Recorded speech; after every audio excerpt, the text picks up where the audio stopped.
नमस्कार।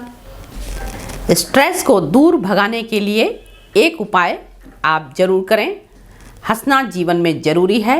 हंसना स्वास्थ्य के लिए बहुत ज़रूरी है। अगर आप निरोग रहना चाहते हैं तो दिन में एक बार ज़ोर ज़ोर से ठहाका लगाकर जरूर हंसें। हंसने से रोग प्रतिरोधक क्षमता बढ़ती है, इम्यूनिटी पावर बढ़ती है।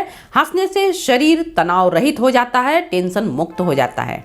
यदि व्यक्ति लगातार तनाव में रहता है तो उसकी इम्यूनिटी कम हो जाती है। तनाव इम्यून सिस्टम को कमज़ोर बनाता है। लगातार यदि तनाव रहता है तो उस टेंशन से शरीर धीरे धीरे कमज़ोर होने लगता है। अगर कोई बीमार हो जाता है तो डॉक्टर सलाह देते हैं कि रोगी का ध्यान रखा जाए, वो हमेशा खुश रहे, हंसता रहे, खिलखिलाता रहे, प्रसन्न रहे।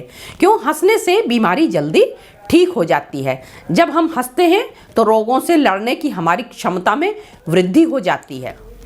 वहीं लगातार तनाव की स्थिति बनी रहने से शरीर हमारा पूरी क्षमता के साथ रोग के कीटाणुओं से लड़ नहीं पाता है और हम बीमार पड़ जाते हैं या जल्दी जल्दी बीमार पड़ने लग जाते हैं। अगर किसी बात पर हंसते हंसते व्यक्ति के पेट में बल पड़ जाए तो ये हंसी सबसे अच्छी मानी जाती है। ऐसी हंसी हमारे ब्रेन को ऐसा सिग्नल भेजती है जिससे कार्टिसोल नामक हार्मोन नहीं बनता है। इसे स्ट्रेस हार्मोन कहते हैं। यह हार्मोन हमारे इम्यून सिस्टम को कमज़ोर करता है। हंसने से हमारे शरीर में ऐसे हार्मोन रिलीज होते हैं जो हमारे लिए शरीर के लिए बहुत लाभदायक हैं, जिन्हें हम हैप्पी हार्मोन्स भी कहते हैं। ऐसे हार्मोन्स रोग प्रतिरक्षा प्रणाली को यानी इम्यून सिस्टम को ताकत देते हैं, उनको बल मिलता है। बोस्टन विश्वविद्यालय के प्रसिद्ध मनोवैज्ञानिक मैकक्लीलैंड के अनुसार हंसी और शरीर को निरोग रखने वाले जो फैक्टर्स हैं उनके बीच बड़ा मजबूत संबंध है, क्योंकि हंसी से ये तीनों फैक्टर्स प्रभावित होते हैं। हमारा इम्यून सिस्टम भी प्रभावित होता है, साइकोलॉजिकल फैक्टर्स भी प्रभावित होते हैं और हार्मोनल जो फैक्टर्स हैं वो भी प्रभावित होते हैं हंसी से।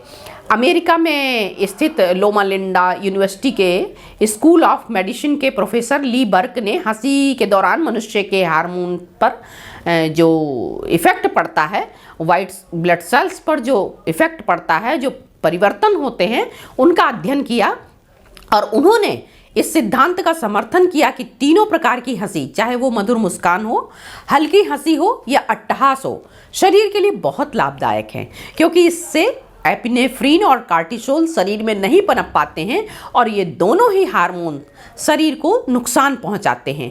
इसलिए हंसना बहुत ज़रूरी है। 1000 रोगों की एक दवा, हंसते रहिए, मुस्कुराते रहिए। एक और उदाहरण आपको बताते हैं। लेखक नारमिन कांजिस को जब गठिया रोग हुआ था तो उन्होंने दवा तो ली और उस दवा के साथ साथ गुदगुदाने वाला साहित्य पढ़ा, ऐसा साहित्य जिससे मुस्कुराहट तैर जाती है होठों पर, और उनका मंचन भी उन्होंने जी भर कर देखा। तो जो कांजिस की अधिकतर हास्य रचनाएं भी थी वो इसी समय लिखी गई और उस हंसी का उनके जीवन पर सकारात्मक प्रभाव पड़ा। उन्होंने हमेशा प्रसन्न रहने की कोशिश की, इससे उन्हें काफ़ी फायदा हुआ, बहुत लाभ हुआ।